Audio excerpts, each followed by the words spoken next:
planeta está mal, muy mal. El 2023 es el año más caluroso registrado desde 1850. Y yo creo que el planeta no está mal. Quienes estamos jodidos somos los humanos. Al final el planeta se adapta, viene una catástrofe, pero es una catástrofe humana. Que nos vamos a cargar muchas especies. Un montón. Las especies como tal no van a desaparecer. Quien sí probablemente desaparezca es el ser humano.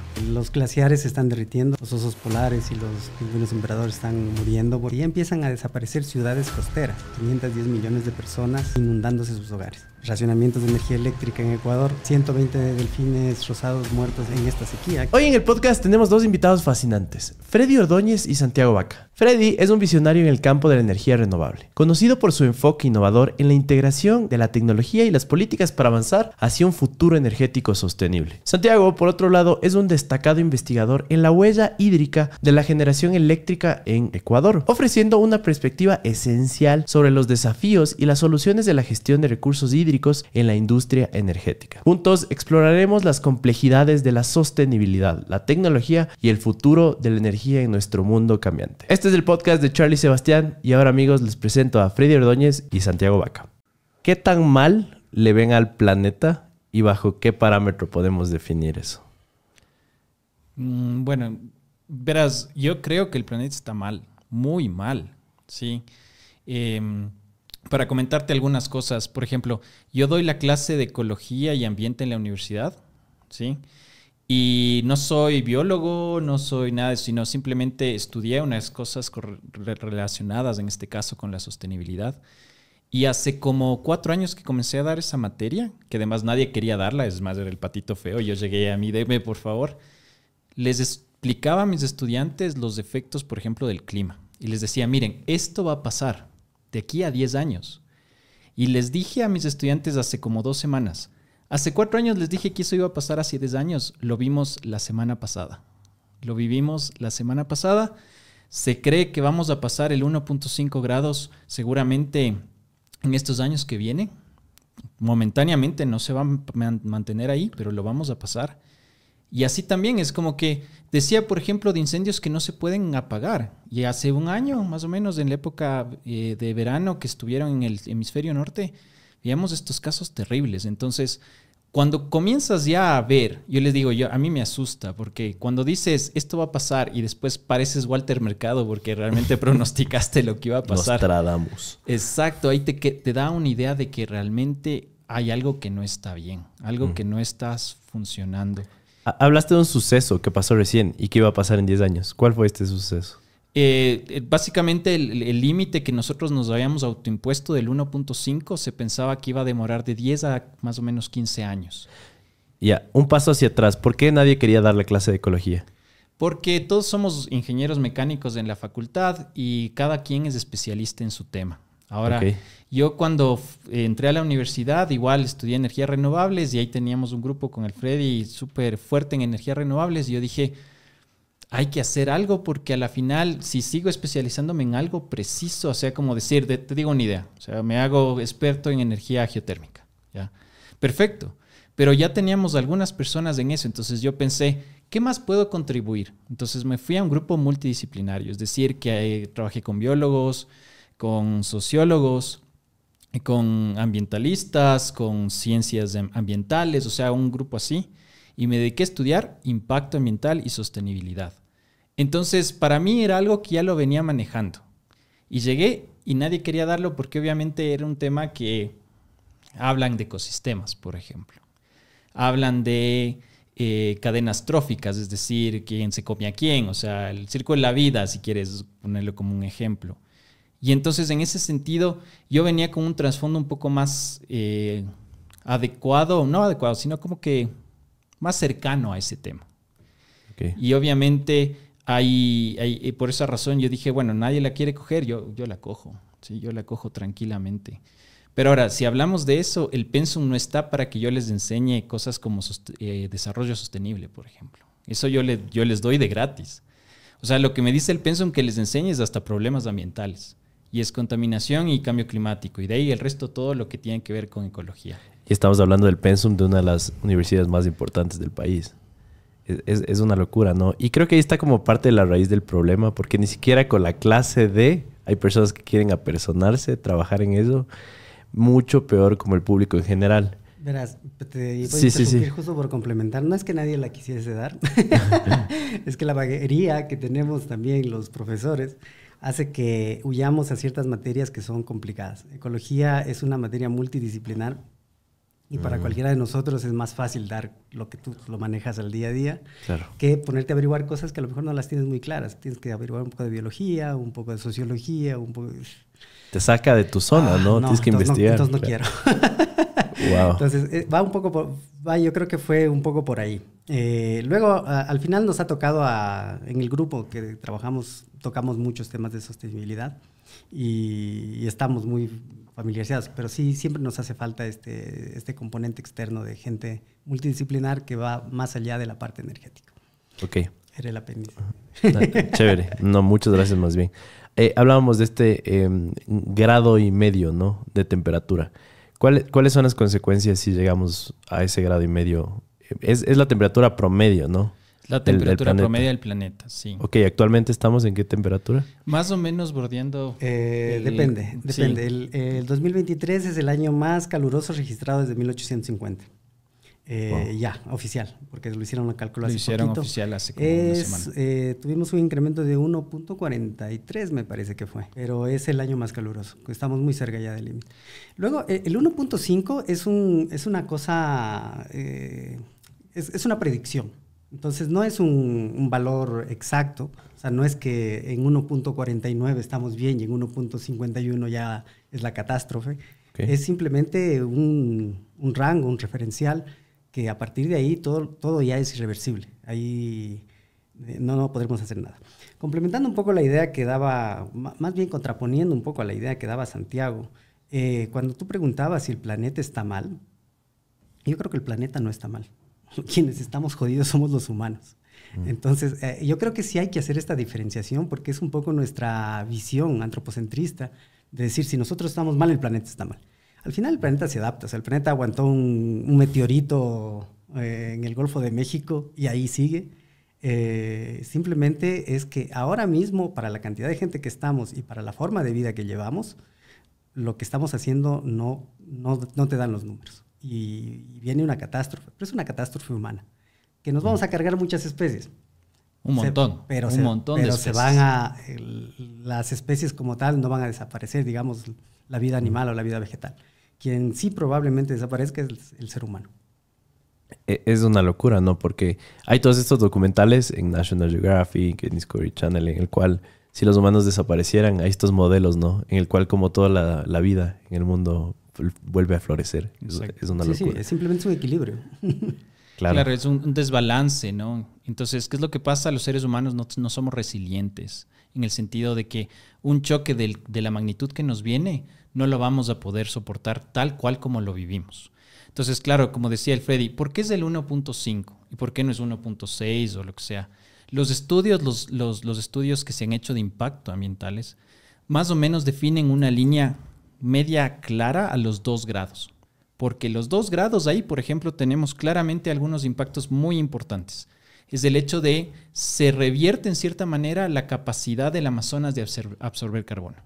Se revierte. Se revierte. Es decir, que en vez de capturar carbono, debido a las condiciones meteorológicas y de la evapotranspiración de las plantas y demás, lo que puede llegar a hacer es que el ecosistema cambia de tal manera que en realidad ya no está absorbiendo. Sí, ya no absorbe. O sea, de pronto no está emitiendo, pero ya no absorbe la misma cantidad. Y lo mismo puede pasar con los océanos. Solo una acotación, el año anterior ya pasó en el Amazonas. Es el primer año registrado en donde dejó de absorber carbono, justamente por la sequía que estamos atravesando. Estamos ahorita en una de las sequías más grandes en la cuenca amazónica. Y simplemente, claro, el bosque húmedo está dejando de ser húmedo. Y en este momento, pues, está dejando de crecer. Está ahorita en stand-by esperando la lluvia, ¿no? Y en ese momento deja de absorber carbono. Claro, porque entiendo estas iniciativas, por ejemplo, carbono neutro o carbono negativo. Negativo es obviamente absorción, en este caso. Neutro es que no aporta ni reduce. Exacto. Pero en este caso, me estás diciendo que los bosques, que son el pulmón del planeta, como los conocemos, ya no están absorbiendo el carbono. Claro. Sí, totalmente. El Amazonas, sobre todo, que es el gran pulmón. Ese es el más grande, ¿no? Ahora, a partir de los 2, o sea, sí puede suceder de vez en cuando, pero a partir del 2 ya es irreversible. Es decir, ya no va a haber un momento, porque ahorita Freddy dijo que esperan las lluvias. Y sí, llueve y se regresa a esta cuestión. Pero a los 2 grados se estima más o menos las personas que hacen clima, que es el punto neurálgico y que vamos a tener ese problema. También se han hecho estudios de que establecen que, por ejemplo, la Tierra, más o menos a los 2 grados, va a tener menos posibilidad de absorber nutrientes. Entonces, lo que quiere decir que, sobre todo en algunas partes de África, ya se está establecido que va a haber un problema de que la tierra no es fértil. Y entonces van a comenzar a decaer las producciones agrícolas. Y entonces, por eso el planeta dijo en el COP, hace muchos años, dijo, ¿saben qué? Pongamos un 1.5 y tenemos esos 0.5 como de margen de error. Exacto. Porque claro, a la final, igual yo les comento a mis estudiantes, por más de que digamos ya ahorita dejamos de emitir lo que sea, por la inercia que ya tenemos de las emisiones, vamos a seguir elevando la temperatura a un poco más todavía. No es como que simplemente dejamos y baja la temperatura, ¿no? ¿Cuáles son catástrofes naturales muy puntuales que podrían suceder si este escenario se da, el de aumentar la temperatura? No es necesario predecir, hay que contar más bien lo que está pasando, ¿no? Los glaciares se están derritiendo, eso es una cosa muy conocida, los polos se están derritiendo, los osos polares y los pingüinos emperadores están muriendo porque no tienen fuentes de alimentación en el caso de los osos polares, lugares de anidación en el caso de los pingüinos emperador. Y tienes cosas como previsibles, que ya empiezan a desaparecer ciudades costeras. Entonces, sobrepasando el 1.5 se prevé que el océano aumente 2.9 metros más o menos. No va a pasar en apenas suceda, ¿no? Sí, va a ser paulatino. Como dice Santiago, hay un tiempo de inercia que se toma el planeta para reaccionar, digamos. Con 2.9 metros estamos hablando de 510 millones de personas que se ven inundándose sus hogares. Entonces, esto ya está pasando. Racionamientos de energía eléctrica en Ecuador, esto es cambio climático. Totalmente. 120 delfines rosados muertos en esta sequía, que en lo que va. Una especie que lo cuentas los habitantes con los dedos. Es que claro, de por sí, para hablar de esa especie me parece fascinante. Estamos hablando de que tenemos delfines rosados en la Amazonía. Y ya están desapareciendo. Están desapareciendo. Las temperaturas que se están registrando en los lagos, en los grandes lagos de la Amazonía, están llegando a 40, 41 grados. Exacto. Los delfines rosados tienen unos 37, 38 grados. Para nosotros meternos en 41 estás un momento. Claro, no puedes vivir ahí. Claro. Entonces tú sales afuera y te refrescas, pero ellos no pueden, se mueren. Wow, es impresionante. Y ustedes que están como más al día en lo que se está haciendo al respecto más bien, no sé si podemos hablar por un lado de los ejemplos muy buenos de iniciativas de empresas, gobiernos que están trabajando arduamente por tratar de abordar este tema y más bien cuáles también son los esfuerzos que son insuficientes, ¿no? por abordarlo. Algunas cosas, por ejemplo, yo te podría comentar, podríamos dividir las acciones en adaptación y en mitigación. Entonces, mitigación es tratar de evitar las emisiones a como se dé lugar, de tal manera de que logramos evitar llegar al 1.5 o al 2. Y adaptación se enfoca básicamente en aumentar nuestra resiliencia, es decir, ok, se va a inundar, ¿qué vamos a hacer? Entonces, hagamos las carreteras más elevadas, hagamos toda esta nueva innovación que es la arquitectura flotante, ¿no? Que básicamente es bastante conocida ahora para este tipo de adaptación, que es casas en las cuales están en el agua y por lo tanto no importa si estén 1 metro o 2 metros más arriba. Que entiendo que en Asia, en Europa son prácticas bastante comunes, pero tal vez aquí no he escuchado, por ejemplo. Claro, en Latinoamérica es como, sobre todo en Ecuador, creo, bastante raro, ¿no? Es súper raro. Ahora, dentro de estas dos, o sea, uno podría pensar, ok, ¿cuál es mejor? Entonces, a la final, las dos tienen que complementarse. ¿Por qué? Porque nuevamente la inercia se viene. ¿Y eso qué quiere decir? Que a pesar de que hagamos las cosas bien, va a venir el cambio climático un poco más extremo de lo que lo estamos viviendo. Dentro de lo que me preguntaste, hay algunas iniciativas. Obviamente uno podría pensar, por ejemplo, iniciativas que ataquen el problema que realmente es. Entonces, si uno hace el conteo de las emisiones, va a ver que más o menos casi 3/4 partes de las emisiones provienen de la energía. Entonces, enfoquémonos en eso, y es por eso que hablamos nosotros de energías renovables. Hablamos también todo esto lo que tiene que ver con carros eléctricos, por ejemplo, scooters y todo eso, siempre y cuando la fuente de energía eléctrica sea renovable, por supuesto. Y claro, todas esas ideas que atacan el problema de raíz, perfecto. Esas me parecen que son las adecuadas. Algunos gobiernos también tratan de como que comprometerse, a decir vamos a reducir esto, vamos a reducir lo otro. Pero ya se ha establecido también que, por ejemplo, todo lo que se ha comprometido a los gobiernos de todo el mundo es insuficiente. O sea, y esos modelos ya los tenemos hace como 3 o 4 años. De que salieron del COP y dijeron, yo voy a reducir el 10%, yo el 20%, yo me voy a reducir tanto. Y las hicieron metas. Las cuentas y no, o sea, no es necesario, hay que ir mucho más. Pero claro, también viene el aspecto de la capacidad micro y macro. O sea, macro es lo que pueden hacer gobiernos, regiones, personas que toman decisiones por muchas personas. Y lo micro es lo que podemos hacer tú y yo, el Freddy y los demás. Y ahí, claro, ahí las opciones son un poco limitadas. Pero sí hay algunas opciones. Hay algunas opciones para tratar de mitigar en lo más posible lo que se pueda y también adaptarse, ¿no? Hay muchas acciones. Desde la parte técnica yo creo que hay mucha gente que estamos trabajando, que estamos intentando aportar desde la academia, desde la industria, desde distintos sitios de la sociedad para luchar contra el cambio climático. El problema es que para mí el gran problema más bien es que el problema no es técnico. O sea, desde la técnica podemos hacer muchas cosas. Esto es lo que normalmente se llama tecno-optimismo, pensar que la tecnología nos va a salvar de algo que se nos está viniendo. Yo creo que más bien esto nos hace daño a largo plazo porque nos relajamos. Decimos, por ahí vendrá algún genio que nos va a inventar algo que nadie ha inventado y se va a solucionar. Yo creo que iniciativas hay, existen muchas. El problema es que la política en la que estamos inmersos no colabora en la mitigación ni en la adaptación de cambio climático. Lo digo ¿por qué? Porque es algo que yo comento también en las charlas que doy. Quienes más contaminan, el 1% más rico de la población produce el 17% de las emisiones globales. Y esto lo comparamos con el 50% de la población más pobre, que produce solo el 12%. Entonces, ¿cómo una persona puede producir muchísimo más que millones de personas? Entonces empiezas a revisar qué está pasando. O sea, ¿y dónde se está yendo? O sea, porque nosotros podemos hacer ciertas cosas, podemos adaptarnos a la movilidad eléctrica, podemos hacer el esfuerzo de invertir en una vivienda resiliente.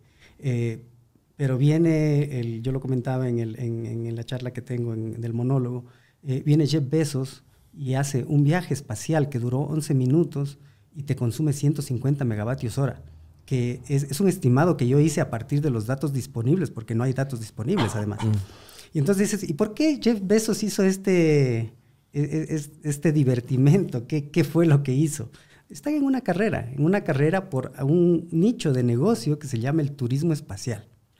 Entonces, queremos hacer una cosa que vaya al espacio durante unos 15, 20 minutos, dé la vuelta a la Tierra y te regrese otra vez. Y esto te voy a cobrar millones de dólares que me los voy a embolsar yo. ¿Y de dónde viene toda esta energía? Del ahorro de nosotros, del resto. Entonces, ¿por qué no están siendo reguladas estas cosas? Yo creo que aquí sí hay que empezar a pensar que no es una cuestión técnica lo que la crisis climática o la mitigación de gases de efecto invernadero no es una cuestión técnica. Sabemos que deberíamos dejar de hacer cosas para poder reducir. Es una cuestión política. ¿Quién los regula? Pero si ellos mismos son los gobernantes, pero si ellos mismos son los grandes empresarios, ellos son los que manipulan a través de los lobbies la política, nos estamos dando vueltas en un círculo. Y ahí yo quiero meter una discusión, que ahí le voy a pedir a Santiago que nos ayude, que es el mercado de carbono.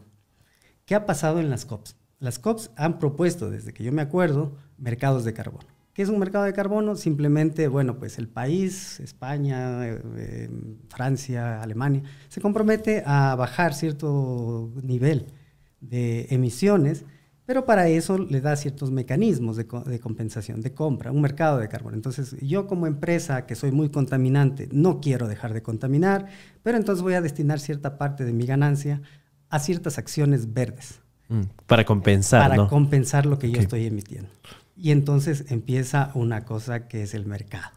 El mercado es la peor invención que hemos tenido. ¿Por qué? Porque entonces empiezan a vender nuestros bosques como compensación.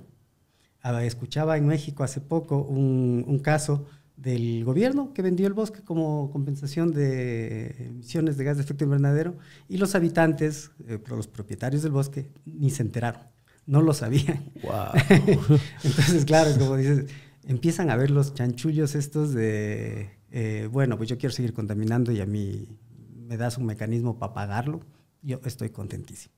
No sé si tú tienes más datos sobre el mercado de carbono, que para mí me parece una cosa que nos está haciendo mucho más daño que beneficio. O sea, según tú, por ahí no es la solución. Por ahí no es. Ya, ok. Y bueno, y después regreso con la palabra cuando termine, Santiago, para decir, podría ser por otro lado. Ok. Yo no soy tanto de la visión, o sea, el mercado de carbono no funciona, comienzo por eso, pero tampoco pienso que no es la solución. Porque básicamente estamos tratando de resolver un problema que es de difícil solución utilizando el mercado, ¿sí? Y obviamente es súper neoliberal, ¿sí? Si podríamos decirlo de esa manera. Pero lastimosamente el mundo funciona con el dinero. Y entonces, por ejemplo, hay empresas, hay compañías, hay industrias que no pueden, por más de que hagan lo que hagan, no, se paren de cabeza, no van a poder descarbonizar. Los aviones, ¿sí? Pueden utilizar el mejor combustible, no van a poder. Nunca van a poder ser 100% neutros o peor, inclusive negativos. Y entonces, ¿cuál sería la solución? La solución sería no haya viajes en avión, ¿sí? Claro. Esa sería la solución para descarbonizar esa industria.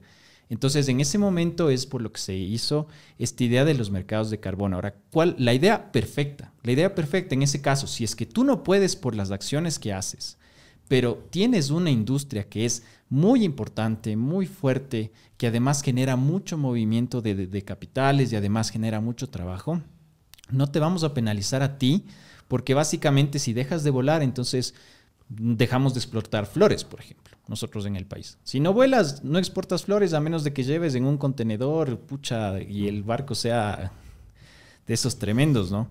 Y entonces en ese sentido se trata de generar este lugar en el cual alguien haga algún proyecto que quite emisiones o que absorba esas emisiones, de alguna manera capture, mejor es la palabra, y decimos, ok, las que yo estoy haciendo, él me paga, ¿sí? Es como básicamente alguien se sube al bus y dice, el de atrás paga. ¿Ya? Antes de cederle la palabra a Freddy, les voy a contar un dato que igual recién leí. Pero desde el 2020, 2021, Bill Gates empezó a comprar muchos terrenos en Estados Unidos, no sé si supieron, y se convirtió en el terrateniente más grande de Estados Unidos. Y es porque decían, que ahora tiene cada vez más sentido, que se iban a aprobar un montón de leyes en las cuales las corporaciones tenían que tener su cuota de bonos de carbono para estas compensaciones. Y que la ley va a ser aprobada de una forma en la cual a veces uno solo con tener terrenos que estén cosechando, que no se estén... Bueno, y no sé la parte de los detalles, pero esto ya va a ser una compensación de carbono, el tener. Exacto. Esto. Y debido a que ahorita hay una industria que está requiriendo muchísima energía y va a hacerlo mucho más, que es la de inteligencia artificial, está generando... O sea, la cantidad de megavatios que necesita para alimentar a estos servidores superpotentes es tan alta que obviamente él ya se adelantó a la jugada, por así decirlo. Todo para no pagar impuestos. O sea, cosas así, ¿no? Claro. Una locura. Entonces, regresando a los bonos de carbono, siento que hay industrias de las cuales no hay otra, por lo menos, solución previsible, ¿no?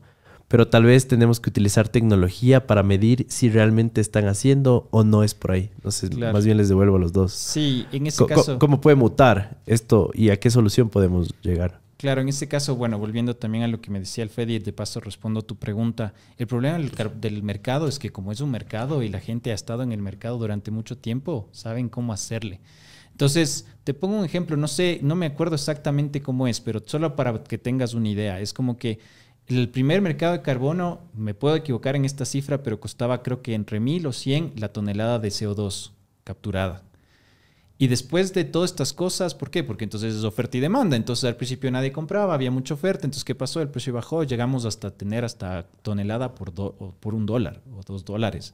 Entonces, claro, ahí se desvirtúa toda esta situación porque, claro, puedes contaminar lo que sea y vienes a pagar muy poquito. Porque la idea de un mercado de carbono es doble. Es que puedas compensar y que si quieres seguir emitiendo, te cueste un montón para que deje de ser... en este caso, una fuente de ingreso. Entonces, si es que yo irme en mi carro de aquí hasta la universidad, que estamos medio cerca, me cuesta más que irme en el scooter o caminando, entonces simplemente no lo voy a hacer, por más de que esté lloviendo o por lo que sea. Entonces, nuevamente, es la cuestión del dinero. Pero ¿cómo sucedió? Como se hizo esta cuestión, primera, el problema es que se dañó el mercado, básicamente. La segunda, que no hay una agencia internacional que pueda certificar estos certificados de carbono, valga la redundancia. Y hay algunos... son actores privados, ¿no? Los que están como emitiendo... Exacto. Sí. Estos certificados, por así decirlo. Y entonces, claro, por ejemplo, dice Freddy, nos contó esta historia de lo que pasó en México y también pasa en muchos lugares. Entonces... tengo un bosque, listo, entonces, ok, ese bosque va a descarbonizar esta industria. ¿Cuánto me vas a vender? Ok, te voy a dar tantos miles de dólares al año porque mantengas ese bosque. Pero me doy la vuelta y le vendo a otro el mismo bosque. Y es porque el uno está certificado por una empresa y el otro por otra empresa. Y eso no es todo. También ahí viene otro problema que hemos tenido conversaciones también con el Ministerio del Mate. Y es, ese bosque de pronto estaba dentro del inventario del país. Sí, entonces el país firmó un convenio que dice voy a descarbonizar tanto y ese bosque estaba ahí, pero en cambio como es mío privado, yo le vendo a una empresa, ya no le puedo volver a contar. Entonces hace un doble, además de que se cuenta 2 veces, puede ser también un perjuicio para el país porque no cumple lo que prometió que iba a hacer. Claro, y luego lo que pasa es que se convierte en una licencia para contaminar. O sea, más bien es eso, ¿no? Se tergiversa completamente la industria, el mercado, como dicen. Y más bien es como, ahora ya puedo contaminar más. Sí, simplemente pasas la responsabilidad hacia otro lugar, hacia otra persona. Y normalmente quienes son los que tienen que apechugar, digamos, o hacer el esfuerzo, es quienes más lo necesitan, ¿no? Si es que yo soy una persona pobre y tengo que hacer el esfuerzo que tenga que hacer para bajar los niveles de carbono en mi empresa o en lo que sea, le doy el certificado a la gran empresa para que siga contaminando. Es más bien que sigue la misma lógica neoliberal en la que vivimos, que es los de abajo son los que pagan, los de arriba completamente. No. Claro, y es un círculo vicioso, ¿no? Porque no solo es el vender a 2 personas diferentes, sino que también es de alguien más, a veces es... yo que sé, de una población indígena. Sí, es justamente lo que te comentaba de este bosque, que es lo que dices. O sea, como país yo puedo decir, bueno, me comprometo a mantener el área del Amazonas. Pero ¿qué pasa con los indígenas que viven ahí? Y algo que les quería agregar es, este podcast empezó hablando sobre que hay bosques que no están absorbiendo carbono. Entonces hay sequía. Sí. y encima más, o sea, tampoco está absorbiendo carbono. Exacto. Sí. Es que eso del mercado, a la final también llega a ser muy teórico, porque claro, cuando nos enseñan a nosotros a calcular cuántas hectáreas de bosque necesitas para descarbonizar, estamos utilizando una fórmula, en cierta manera es semi-empírica en el sentido de que básicamente crece tanto promedio que tiene estas características y básicamente estamos transformando el CO2 en glucosa que utilizan, en este caso, lo que generan los árboles cuando hacen la fotosíntesis. Entonces, también varía de especie a especie. Entonces, a menos de que nosotros digamos, en este árbol hay 20 cedros y 50 áromos ¿sí? Realmente es una estimación muy burda también. Y por lo tanto, también resulta ser bastante complicado cómo mejorarle. Entonces, volviendo a lo que me preguntaste, ¿cómo se podría mejorar? Se podría mejorar de muchas maneras. O sea, una agencia internacional que se dedique a certificar este tipo de cosas. Que se hagan mediciones en sitio. Yo tenía colegas cuando estaba estudiando el doctorado que hacían mediciones de emisiones, mediciones de emisiones, que se iban, por ejemplo, a sitios donde en Holanda están con esta nueva idea de dejar inundar ciertas áreas. Ya dijeron, bueno, hemos luchado mucho con el mar, dejemos que regresen. Pero eso generaba más emisiones. Entonces, se puede medir realmente para determinar cuánto es la cantidad real que se está absorbiendo o que se está emitiendo. Y sobre todo, generar tal vez con un tipo de inteligencia artificial y sobre todo con remote sensing, por ejemplo, el hecho de ver que esas áreas que ya están protegidas no se o sea, porque a la final, si es que tú eres una empresa y tienes un bosque en Camerún, pucha, no has ido a ver ese lugar nunca en la vida, ¿sí? Pero entonces puede ser que te das la vuelta y ya le cortaron medio bosque. Entonces, ese tipo de cosas se podrían hacer para tratar de mejorar todavía el mercado de carbono. Wow, es una locura.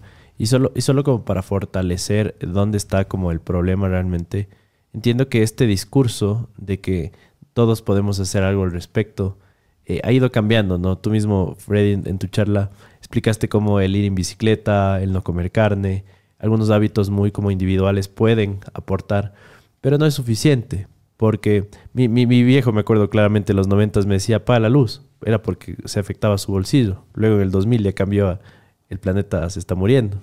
Pero ahora es como, apagamos, y mis padres viven en Patate, es un pueblo aquí en Ecuador que tiene 10,000 habitantes. O sea, si apagaran todos, todo el año, es lo mismo que un viaje de un multimillonario de un país a otro.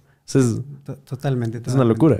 Verás, cuando hablábamos del mercado de carbono, para mí la gran falla del mercado de carbono es que perpetúa el modelo económico en el que nos desenvolvemos. Y es lo que yo te contaba hace un momento. Quienes pagan la factura al final son las bases, son los más pobres. Entonces, un problema es que justamente pasa eso, ¿no? O sea, la responsabilidad climática está también siendo repartida entre los más pobres. Apaguemos la luz, pero apagar la luz no significa nada frente a los grandes consumos que tenemos en otros sectores, ¿no? Y ahí yo sí pienso, y no es mi idea maravillosa, es una tendencia también de muchos pensadores, que opinamos que deberían haber regulaciones directas. O sea, tenemos que empezar a repensar para qué hacemos las cosas. Y justamente Santiago habló hace un momento del sector de la aviación. El sector de la aviación es uno de los sectores más contaminantes. Y ahí entonces deberíamos preguntarnos, ¿y para qué lo usamos, no? Resulta que en el sector de la aviación, la mitad de la contaminación que tiene el sector de la aviación son jets privados. ¿Es necesario los jets privados? Claro, para nada. Entonces nos empezamos a preguntar, ¿es necesario? Y si regulamos los jets privados, ¿qué pasaría? Pero los regulamos directamente. Porque ¿cuántas personas viajan en jet privado? Entonces, las podríamos contar. Entonces, claro, son contables. Y luego, en la otra mitad del sector de la aviación, que es los vuelos comerciales y vuelos de carga. Los vuelos comerciales, la masificación, esta democratización del viajar de un día para otro a Tailandia, a hacer turismo sexual, ¿es lógico? ¿Es deseable para el planeta? En 2009 se conoció la primera transacción documentada con Bitcoin. Un usuario intercambió 10,000 Bitcoins por 2 pizzas. Esta transacción estableció un valor implícito en Bitcoin, que en ese momento era menos de un centavo, era 0.001 centavo. 15 años después, un Bitcoin equivale más o menos $30,000. Esto significa que si esa persona no hubiera comprado esas 2 pizzas, se hubiera guardado esos Bitcoins en su billetera, hoy tendría $300 millones. Y damas y caballeros, esto tan solo está empezando. La pregunta es, ¿por qué Bitcoin aumentó tanto de valor? Básicamente es porque es un activo escaso, descentralizado, seguro, asequible, con mucha innovación y de hecho muchas personas lo llaman el oro digital. Además de este contenido, quiero contarte que tenemos nuestra propia comunidad de cripto, que se llama Crypto Savvy, en la que hablamos sobre noticias, tecnología y nuevas y diferentes formas de generar ingresos a través de la blockchain. De hecho, no solo con Bitcoin, sino con las más de 14,000 criptomonedas que existen en la web 3.0. Así que te invitamos a que te suscribas a nuestro canal de YouTube. Nos puedes encontrar como Crypto Savvy en todas las redes sociales. Y así tú puedes aprender más sobre esta tecnología y puedes generar ingresos y acercarte más a esta tan ansiada libertad financiera. Claro, sí, me acuerdo claramente, muchas personas viajan por una reunión de negocios, ponte. Exacto. Y gracias a la pandemia, medio que entendimos que también podemos reunirnos por videollamada y muchas personas cambiaron ese hábito y se dieron cuenta que igual se pueden hacer negocios, entretenernos, vida con una videollamada. Entonces, justo proviene de esto, ¿no? Repensar un poquito las cosas. Claro. Sí, sí. Y se discute mucho de la necesidad de cambiar esta idea del mercado de carbono hacia una regulación directa.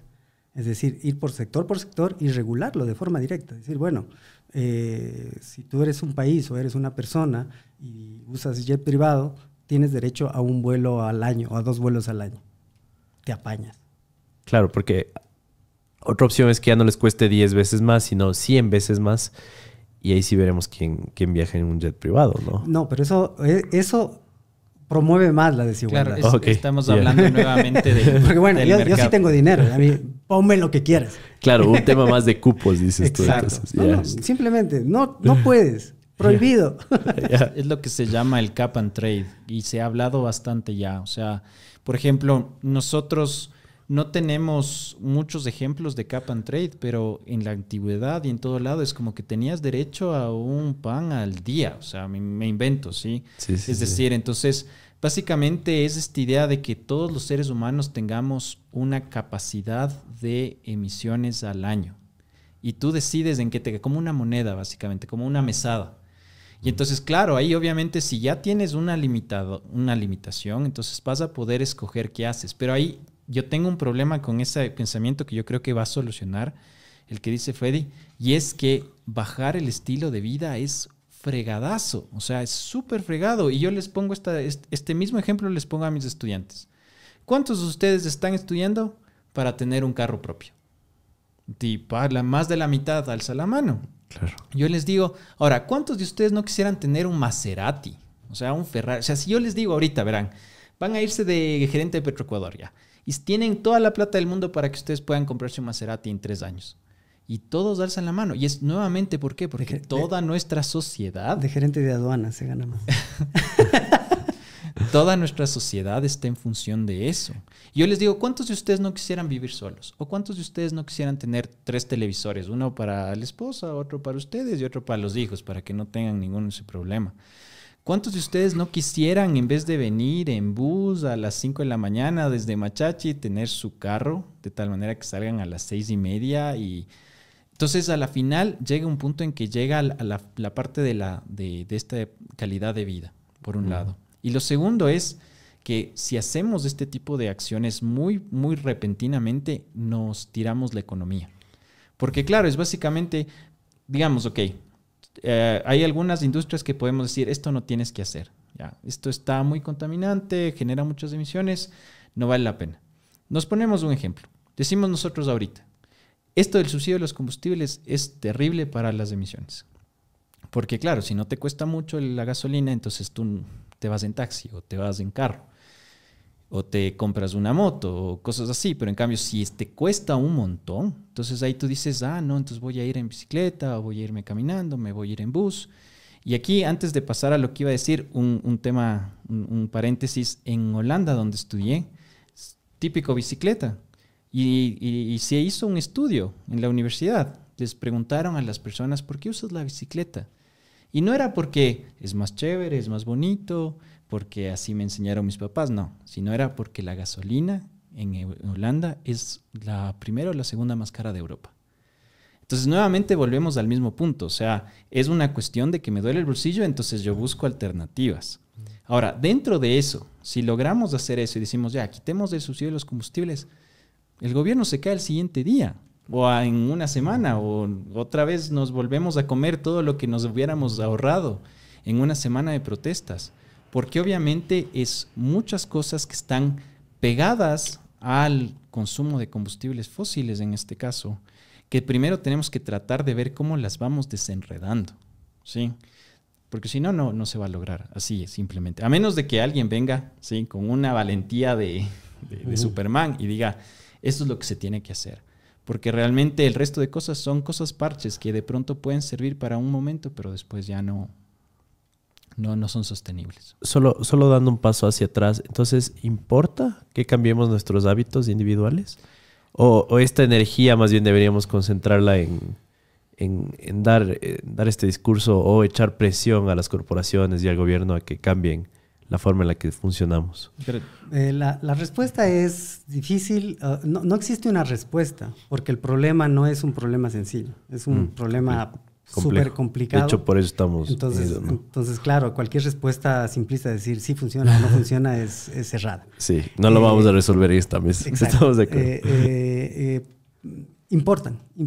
Todas las acciones nuestras, sobre todo si somos clase media y ya tenemos cierto nivel de contaminación, importan. Entonces, dejar de comer carne, movernos en bicicleta, no estar comprando el último iPhone cada año que sale, importa mucho.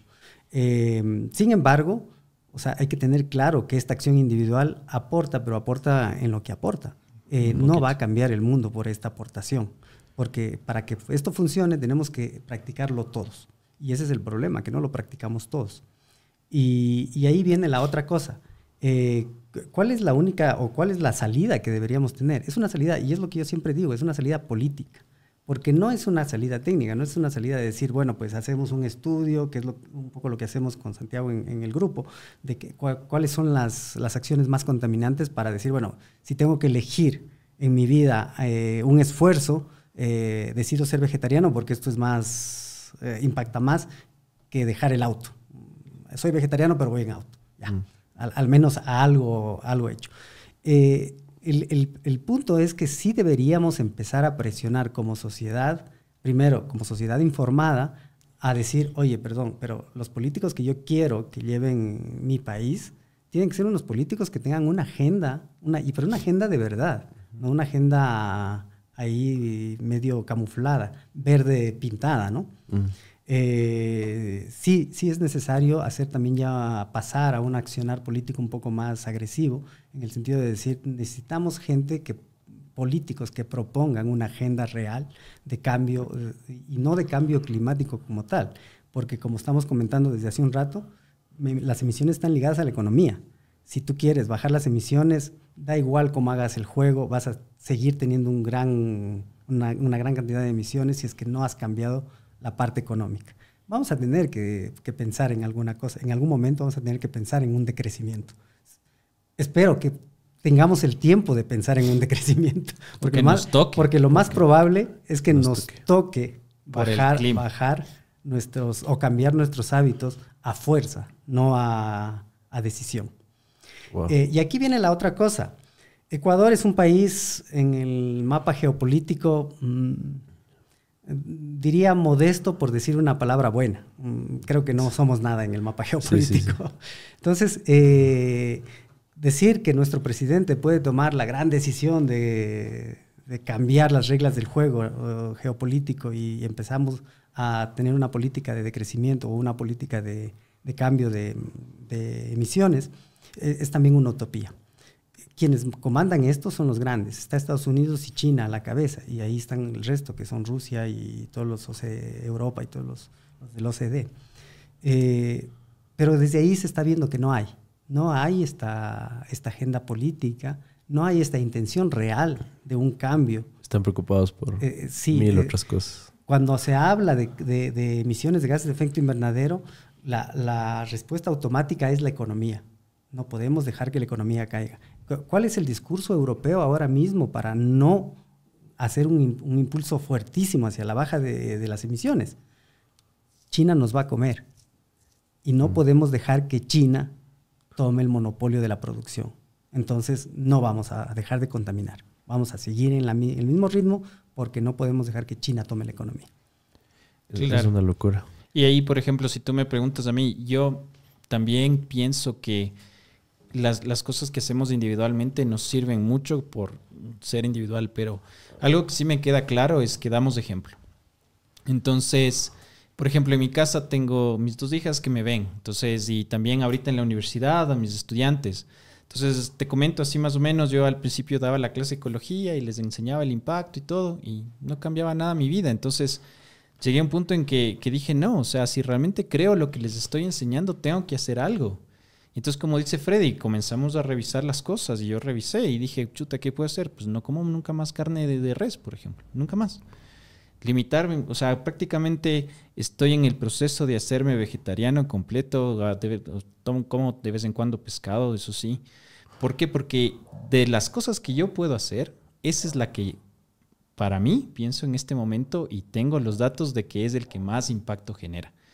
Y entonces ahí, por lo menos hasta para conciencia de uno, puede tener una forma de cambiar como que decir el discurso, ¿no? O sea, sí, bueno, porque la otra es muy pesimista, es decir, a menos de que tome los grandes la manera de cambiar el mundo, estamos fregados. Entonces, ¿hay algo que se puede hacer? Sí, sí se puede hacer. Yo pensaría que por lo menos, aunque sea, por ejemplo, de no dejar todas las luces prendidas, no va a ser un gran cambio, pero si podemos contagiar a alguien de eso, de pronto puede generarse un cambio más grande, si es que somos suficientes, por supuesto, si es que somos suficientes. Y les preguntaba esto porque ahora investigando un poco más, entiendo que este tema de la huella de carbono, que es justamente lo que individualmente aportamos en carbono al planeta y eso nos está afectando con el cambio climático, fue creado realmente por corporaciones. En el momento en que empezamos a señalarlas, esas como que se dieron la vuelta y dicen, no, ustedes están contaminando con lo que consumen, compran. Y es momento de volver a dar la vuelta, ¿no? Y decirles como, ya, nosotros aportamos, pero ustedes son los principales que están contaminando. Es una farsa completa y es como funciona el mercado, la manipulación, redes sociales. Y quiero dejar súper claro, ¿no? Está muy bien, como ustedes dicen, pero lo más importante es que a un nivel político las cosas cambien. Que, como les digo, tampoco vamos a poder solucionarlo desde esta mesa, pero conversarlo ya es un pasito más, claro que pasito más hacia allá. Una ciudadanía informada aporta mucho más que cualquier revolución. No, totalmente. Yo creo que sí. Y a la final, o sea, por ejemplo, hablamos de esto ahí se ha hablado mucho de tu huella de carbono, por ejemplo, de tu huella hídrica, como tú decías. Pero igual, a la final siguen siendo herramientas interesantes para sopesar opciones. No necesariamente en cuestiones de lo que tú haces día a día, pero, por ejemplo, determinar cuál de las opciones de generación eléctrica, por ejemplo, te va a generar menos carbono a largo plazo es una fuente de muy buena decisión. Sí, no solamente eso, sino también en la toma de datos de comprar un carro. Entonces, claro, yo también les pregunto a mis estudiantes, ¿cuántos de ustedes quisieran tener un F-150, por ejemplo? Así, súper grande, súper, en este caso que puedas llevar todo. ¿Cuántos quisieran tener un Fiat Uno, por ejemplo? ¿Sí? Claro, la idea es que las respuestas cada vez sean más negativas, ¿no? Que más gente diga, no quiero. Exacto. Por esta razón. Un poco por conciencia, claro. Claro, Exacto. por conciencia. Y claro, también podemos ver que, bueno, hablando también en este caso, me pone me da mucho interés, por ejemplo, que a veces las universidades tratan de ser esa fuente, bueno, no aquí en el país, pero en su mayoría. Pero, por ejemplo, allá en Europa, entonces, básicamente la universidad en donde yo estudié allá en Holanda dijeron, ok, si puedes llegar en tren, te vas en tren, no importa que te demores 3 días. Sí, pero te vas en tren, no te vamos a pagar boletos de avión. Entonces es como cambiar ese paradigma nuevamente. ¿Por qué? Porque el tren realmente emite casi el 1% de los aviones o un poquito más, pero es algo así, una cuestión loquísima. O la otra, comenzaron a decir, vamos a ir cambiando los bares, o sea, bueno, no los bares, pero las tiendas donde, los restaurantes dentro de la universidad. Y ahora, este restaurante solo da opciones vegetarianas y veganas. Y el próximo año, este también. Y el próximo año, este también. Ahora, yo lucho para que aquí en las universidades de aquí tengan una opción vegetariana. O sea, imagínate, también digo, o sea, si de repente decimos todos los restaurantes de la Politécnica ahora se vuelven todos vegetarianos, pucha, se cae el rector al siguiente día. Sí. Claro. Pero claro, son formas de tratar de generar un cambio así desde cosas chiquitas que después se puedan replicar en cosas más grandes. ¿Sí? No sé si votarían al rector si quitas la carne o quitas el arroz. Yo creo que van por el mismo camino. Sí, por ahí va. Las poliburgers. Eso no creo que les puedan eliminar jamás. No, es privado, eso no se puede tocar. Un tema muy interesante que tocaste tú, Freddy, hace un momento es el tema del decrecimiento, ¿no? Siento que la sociedad, y es impresionante, yo abro mi Instagram, por ejemplo, y todos vemos alcanzando algo más materialmente en la vida. Que se fue al viaje tal, que compró un carro más grande, una casa más grande, que está comiéndose un buffet. Entonces, como todo es más crecimiento. Y siento que ahora justo hay iniciativas en Europa, por ejemplo, de personas muy contadas, pero que quieren vivir en una casa pequeña. Una casa que y por logística empiezas a pensar y dices, bueno, una casa pequeña es más fácil de limpiar. Una casa pequeña me permite tener una vida más simple, más austera. Entonces, tal vez es buena idea, incluso si quiero ahorrar. ¿Me explico? Entonces, yo siento que hay que repensar muchísimas cosas, ¿no? Pero justamente desde una perspectiva económica, política, ver todos estos índices que empiezan a bajar, no es buen negocio, es impopular. Es re impopular. Y sobre todo en los países del desarrollo, porque usualmente el crecimiento económico significa también personas que sacas de la pobreza. Bien o mal, hay un montón de inequidad. Eso sí, siempre hay inequidad. Y depende del sector. Por ejemplo, estábamos hablando hace un poco de meses que el país parecía que iba a crecer el 3%, pero eso no se había traducido necesariamente en empleos y era básicamente porque había crecido el comercio y no, por ejemplo, la construcción. Okay. Y era porque la construcción genera un montón de trabajo, porque obviamente necesitas un montón de personas para construir la casa. Y es perfecto. Ahora, si nosotros nos ponemos a ver, y le puedes preguntar al Freddy que sabe más que yo, pero una construcción en ese sentido genera muchísimo más emisiones y gasto de recursos y todo. Entonces, claro, volvemos al punto de que, por supuesto, crear estos megos edificios puede darte un montón de empleo y puede generar puede dinamizar la economía un montón. Pero viene la contraparte que es, de pronto no necesitas tener un mega edificio, ¿sí? De pronto necesitas tener solamente vivienda digna, de que sea bien hecha, pero obviamente ya viene el otro punto. Entonces, claro, no tienes trabajo, no generas, en este caso, más movimiento del dinero y también genera estos problemas sociales. Entonces, eso también es una de las discusiones que se da en los COPs y en esta cuestión, y es a los países desarrollados, los países que en vías de desarrollo les dicen, oigan, pero ustedes contaminaron todo lo que pudieron y es más, lo que estamos viviendo es culpa suya. Y ahorita están hechos los que no nos dicen nada, pues obviamente, porque ya contaminaron, ya se desarrollaron y ahorita no importa si crecen al 1 o al 2%, porque ya tienen desarrollada su industria. En cambio, nosotros estamos tratando de hacer y ahora nos dicen que nosotros no podemos hacer lo mismo. Entonces viene esta charla que se está dando de decir, ok, ¿quieren que nosotros nos descarbonicemos? Ok, pero entonces paguen algo, denos algo de dinero para evitar que hagamos esta industrialización o permítenos, en este caso, seguir generando estas emisiones para industrializarnos al mismo nivel. Pero nuevamente vamos al mismo concepto y es que queremos que el mundo siga siendo igual, es decir, que todos estemos en el mismo nivel, que todos tengamos la misma característica de gastos, de fuentes, como tú dices, o sea, que todos tengamos la posibilidad de viajar o de comernos un buffet o de estar en un lugar o en otro. Hay una línea de pensamiento que no es más grande, no es muy grande, evidentemente, pero ya se habla bastante de las políticas de decrecimiento. Entonces, básicamente sí significa, es un cambio radical, es totalmente opuesto a lo que nosotros venimos pensando toda la vida, de decir qué es economía, qué es buen vivir, qué es calidad de vida. Entonces, porque la calidad de vida la tenemos súper asociada al poder adquisitivo. Entonces, si yo tengo un súper buen salario, tengo una buena calidad de vida. No, y aparte el éxito también, claro, ¿no? Puede ser un desgraciado, puede ser un llorar todas las noches, pero tengo un salario que me... Pero estás llorando en tu Ferrari. Exacto. Entonces, esta idea de seguir creciendo toda la vida es la idea que nos viene, es la política keynesiana, es decir, los recursos son infinitos y el crecimiento entonces también sigue siendo una línea infinita. Y en el momento que bajas, estás mal. Y esto se traduce no solamente a nivel de país, sino a nivel ya también del día a día, ¿no? ¿Por qué nos venden tanto celular? ¿Por qué nos venden tanta red social? ¿Por qué? O sea, ¿cuál es el negocio de Tinder? El negocio de Tinder son los millones de suscriptores. No tendría sentido con 2, 4, 5, 6. Entonces, y claro, ¿qué es lo que quiere Tinder? Más suscriptores. Todo el planeta. Todo el planeta, si es posible, y si tenemos vida extraterrestre, traigámoslos también porque necesitamos más.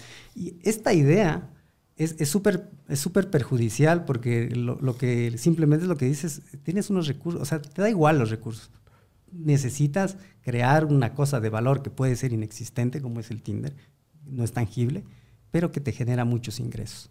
Entonces, las políticas de decrecimiento justamente apuntan hacia allá, hacia cuestionarte para qué sirve todo este estilo de vida que estamos creando, un estilo de vida con demasiadas cosas artificiales que no tienen utilidad real, digamos, dentro de la biología humana, y empezar a decir, bueno, mira, yo no necesito tantas cosas para vivir, necesito un techo seguro, necesito unas vestimentas adecuadas, comer tranquilo, y ya está. Y es impresionante porque mientras les escucho hablar sobre este tema, me recuerdo desde pequeños, ¿no? Es como alguien tiene 30 años y vive con sus padres y es como, ese ma es fracasado. Pero digamos que tiene su trabajo y puede aportar a la casa, vives bajo el mismo techo, eres soltero, ¿por qué irte a vivir en un lugar solo? Es como, realmente no tiene mucho sentido, me explico, si es que le ponemos ya en el papel y repensamos todo. Y justo ahí este discurso de la misma familia de, es que es un fracasado. Entonces te impulsan a crecer. Y ese crecimiento a veces nos lleva a lugares de los cuales puedes sentirte completamente solo, tienes una cuenta bancaria llena, pero no eres feliz. ¿Estás cansado de tener que utilizar diferentes herramientas para organizar tu vida personal y profesional? Con Notion puedes hacer todo esto en un solo lugar, desde un blog de notas hasta un planificador de proyectos. Notion lo tiene todo. ¿Tienes un equipo? Notion es perfecto para trabajar en equipo. Con herramientas de colaboración en tiempo real, puedes compartir tus ideas y dar seguimiento al progreso de tu equipo en un solo lugar. ¿Necesitas personalizar tu espacio de trabajo? Notion te permite personalizar cada página para que se adapte a tus necesidades. Agrega tablas, listas, galerías y más. Todo en un solo lugar. ¿Quieres estar al tanto de tus tareas y proyectos? Notion te permite establecer recordatorios y fechas límite para que nunca te pierdas algo importante. Notion es la herramienta todo en uno que necesitas para organizarte y ser más productivo. Y ahora tiene inteligencia artificial, que funciona más o menos como ChatGPT, pero con esteroides. Pruébalo hoy y descubre todo lo que puedes hacer. Si te estás preguntando cómo empezar con Notion hoy mismo, te vamos a dejar un enlace como comentario fijado y en la descripción para que puedas registrarte y comenzar a organizar tu vida hoy mismo. Me callo y permito que sigan viendo este increíble contenido, pero aprovecha Notion hoy mismo. Abajo. Entonces, o sea, incluso es buen negocio por nuestra salud mental, por nuestra felicidad, el ser más austeros, el pensar en el planeta, ¿no? Sí, bueno, y hay que verlo también desde el otro lado, desde el lado de la gente que no logró este éxito económico, porque también eres desgraciado y encima no tienes dinero en tu cuenta. Exacto. Y de hecho ese es nuestro nicho de desigualdad social que ha creado todo lo que estamos viviendo ahora mismo en el país, ¿no? Entonces, es esta idea de éxito material, éxito económico, que también ha creado en nuestros niños, en nuestra población, que no es rica, que es pobre, un ideal de cómo gano dinero, entonces, si es que por las vías normales no lo puedo acceder. La movilidad social, ya sabemos, en Ecuador es casi inexistente, es muy baja. Claro. Entonces, evidentemente, tenemos ahí el narcotráfico que está metiéndose por todas partes. Presiento que justo la solución está también por ver qué métricas les prestamos atención, ¿no? Porque siempre que hablamos de crecimiento, también hablamos está como implícito el crecimiento de la desigualdad, ¿no? Porque no todos somos ganadores. De hecho, la mayoría somos perdedores. Y son estos numeritos dorados con los que nos dejamos de encantar. Pero tal vez si medimos otras cosas, tal vez sea por ahí la solución. Presiento que eso también es como muy importante, ¿no? Sí, hay pensadores y hay gente que está proponiendo cosas cuando hablamos de calidad de vida. No tengo los datos, no lo tengo a mano ni en la memoria, pero sí hay gente que está proponiendo medir la calidad de vida en otros términos, no en términos económicos, no en decir si tienes un auto, si tienes una casa, sino en términos de satisfacción, de buena salud, de momentos de ocio, de cosas que realmente no necesitas gran cantidad de dinero para obtenerlas, pero sí necesitas tiempo, que yo creo que será una moneda que la hemos infravalorado y que la desperdiciamos de una manera totalmente irresponsable. Y yo creo que en ese caso, por ejemplo, sí hay algunos indicadores muy interesantes en los objetivos del desarrollo sostenible. Por ejemplo, en términos de la desigualdad, establece que el crecimiento, por ejemplo, no me acuerdo qué ODS es en específico, pero establece uno en el cual, por ejemplo, establecemos que vamos creciendo, sí, pero que el crecimiento se haya enfocado en el porcentaje más bajo de ingresos de la población. Es decir, que ellos hayan sido los que hayan crecido económicamente. Que su sueldo haya mejorado sustancialmente en relación Y entonces son cosas que sí se pueden medir. Realmente hay cosas muy interesantes dentro de los ODS que a veces nosotros nos llenamos la boca diciendo los objetivos del desarrollo. Somos una institución que busca los objetivos del desarrollo sostenible, pero a la final nos olvidamos que la sostenibilidad no solo es del ambiente. La sostenibilidad está buscando 3 cosas principales, que es la reducción de la pobreza, la de eliminación de la inequidad y en este caso evitar el cambio climático y proteger el ambiente. Entonces estamos hablando de es básicamente 3 ejes del desarrollo sostenible, que obviamente todo el mundo que está en la ONU se comprometió, pero recién hace poquito estamos tratando de ver cómo los podemos hacer, y muchos de ellos seguramente para el 2030 más bien hemos ido en sentido contrario en realidad. Entonces obviamente es una buena visión de que sí hay indicadores que podríamos enfocarnos no solamente en el PIB, ¿sí? Que eso no te dice nada. Y como decía el Freddy, inclusive hay indicadores por ejemplo, podríamos hablar inclusive de servicios ecosistémicos, es decir, cuánto tú le valoras al parque que tienes en la esquina porque puedes ir y sentarte ahí. O sea, son cosas que no se pueden valorar así a simple vista y claro, no se le podrían poner Pero claro, por ejemplo, podríamos decir cuántos parques por manzana o por hectárea o por kilómetro cuadrado de ciudad tienes, ¿sí? Y ahí también podemos ver esta parte de inequidad. ¿Por qué? Porque usualmente las personas que tienen mucho dinero viven en lugares donde tienen una gran componente de áreas verdes, áreas de recreación, lugares donde, salud. Exacto. Que las personas que viven usualmente en lugares donde tienen menores ingresos, porque obviamente van a tener menos parques, seguramente están más hacinados por el hecho de que inclusive los permisos del municipio son como que un poco más liberales o no existen muchos. Entonces, a la final llega un punto en el cual dice, sí hay indicadores. O sea, si quisiéramos, como comentó el Fred, si quisiéramos ponernos a cambiar realmente la sociedad, lo podríamos hacer con indicadores medibles. ¿Cuál es el problema? La parte política. Porque nuevamente lo que se está tratando de hacer siempre, por ejemplo, con esta idea de la economía circular o la economía ambiental, es seguir creciendo como lo estamos haciendo de una manera que sea sostenible. Y es un poco difícil. O sea, yo diría es casi imposible, pero sí se podría en algunos casos mejorar, por supuesto. Esperemos que así sea. Entiendo que son expertos en calcular las diferentes cosas que hacemos día a día y cómo afecta esto, ¿no? al cambio climático. No sé si nos pueden dar como una pasada por todas las cosas que hacemos diariamente y que aportan a la contaminación de este planeta. Y que podríamos ir quitando de esa lista. Ya es un tema opcional, pero entiendo que tú te estás volviendo vegetariano, Freddy anda en bicicleta. No sé qué otras cosas que a veces no estamos ni enterados podemos hacer. Pues en términos de impacto... No, nos tomaste la lección. Hubiéramos traído la lista. Pero verás, sí. de lo que puede ser, esto va a depender muchísimo. Y es algo que estamos tratando de incorporar en nuestros estudios. Va a depender también del cuartil, bueno, en este caso, del tipo de vida que tienes en función de tus ingresos, básicamente, o en el lugar donde vives. Pero por supuesto, o sea, lo que podríamos nosotros decir es que el mayor impacto que podrías cambiar es el cambio de dieta. O sea, eso es algo que ya se ha establecido durante mucho tiempo. Ahora, ¿cuál es el problema con el cambio de dieta? Que es un cambio muy extremo para muchas personas porque es una cuestión hasta cultural. ¿Sí? O sea, sí. Cuando yo dejé de comer carne, mi abuelita me dijo, y mijito, y ahora el ají de librillo, usted siempre me comía el ají de librillo, y ahora ¿qué le voy a hacer? Entonces, claro, es esa cuestión, pero ese es el principal. ¿Por qué? Porque por la cantidad. O sea, si uno pone por ejemplo, uno pone lista de emisiones por alimento, se va a ver que el primero es la carne y el segundo creo que está el café o el chocolate o algo así. Pero es por kilo, por ejemplo. Entonces, claro, o sea, uno dice, 1 kilo de carne sí puede comer, no en una sentada, pero en algunos días. Pero tomarse 1 kilo de café, o sea, es alguien que toma muchísimo café durante mucho tiempo. Entonces, eso hay que tener mucho cuidado porque también depende de cómo tú vives. Después, obviamente, el transporte. Sí, el transporte es algo que generará mucho impacto. Pero hay algunas cosas que no se puede evitar. Entonces, por ejemplo, ¿qué podrías evitar en este caso? Vayamos en bus. ¿sí?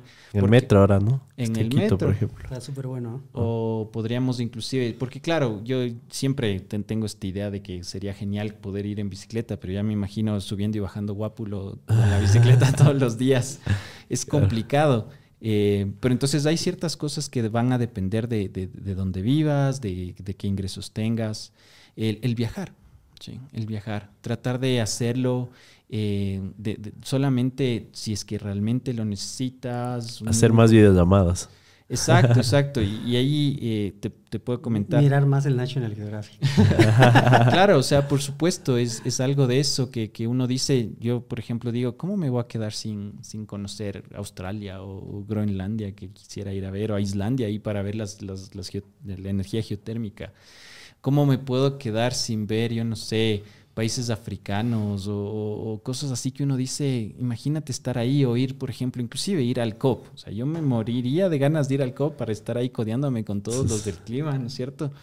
Pero realmente, a menos de que sea algo sumamente necesario o que se pueda evitar, entonces es preferible no hacerlo. Y te cuento una cosa de este caso. Tenemos, por un proyecto, estábamos tratando de contactar a uno de mis ex profesores que hizo un software para prospectiva para determinar cómo va a cambiar la energía, cómo se genera la energía según diferentes escenarios.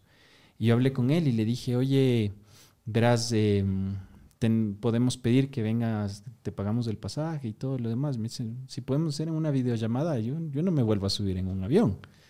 Wow. Entonces, claro, y eso es, de pronto para nosotros es difícil de entender, pero sobre todo en Europa está pasando más, pero no en toda la sociedad, obviamente no en toda la sociedad, pero en la sociedad que conoce están tomando esas decisiones que yo les decía, oye, pero chuta, ¿por qué no vienes de Ecuador antes de que regrese al país? Me dice, a mí me encantaría conocer Ecuador, pero si tengo que tomar un avión, yo no lo tomo. O sea, si puedo llegar en tren o en bus, y eso quiere decir que me quede aquí en Europa, pues me quedo aquí en Europa. Wow. Entonces, claro, son muchas cosas, ¿no?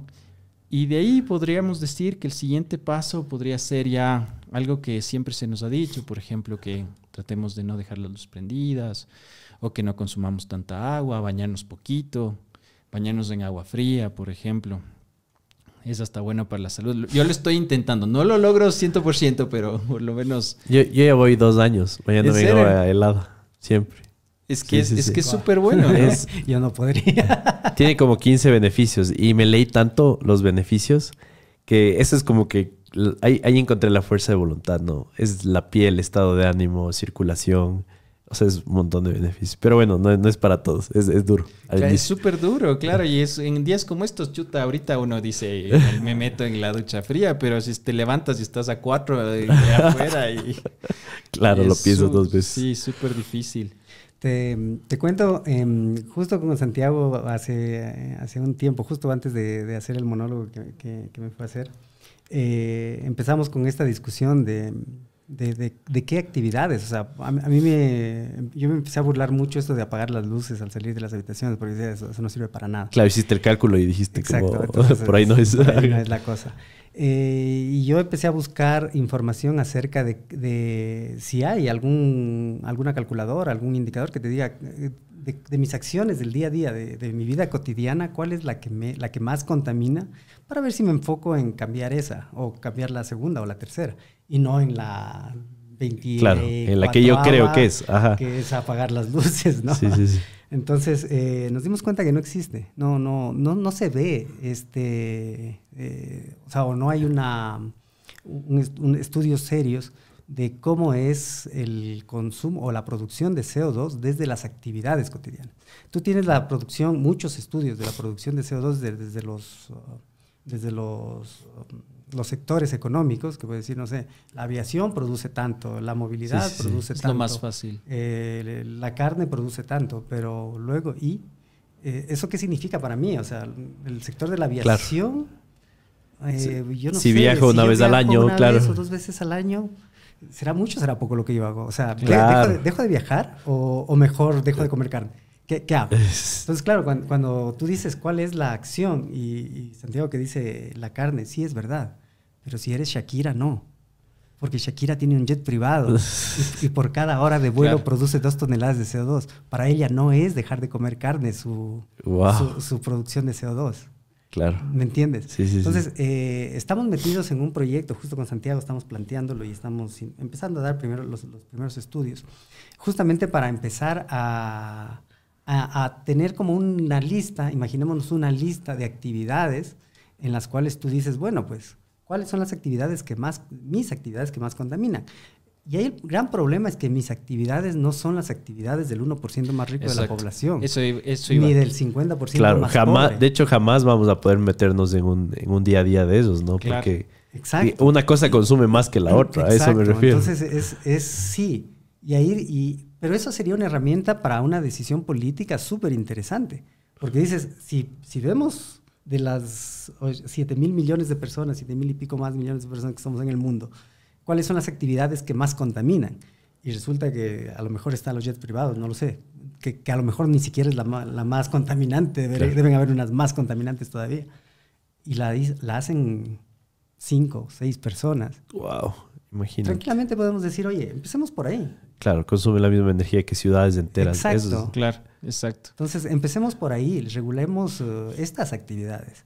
Y dejemos, porque al final, esto de apagar las luces al salir de la habitación es un poco una lavada de cara, de decir, yo ya hice mi trabajo, ya me siento tranquilo. Wow. Entonces, sí creo que va por ahí la cosa. Pero eso no quiere decir que hay que dejar las luces aprendidas toda la noche, ¿no? Claro. Sí. Entiendo. ¿Qué le espera al país? Tenemos actualmente apagones. Entiendo que dependemos mucho de la energía hidroeléctrica, por ejemplo. Entiendo que se vienen sequías si es que la tendencia se mantiene.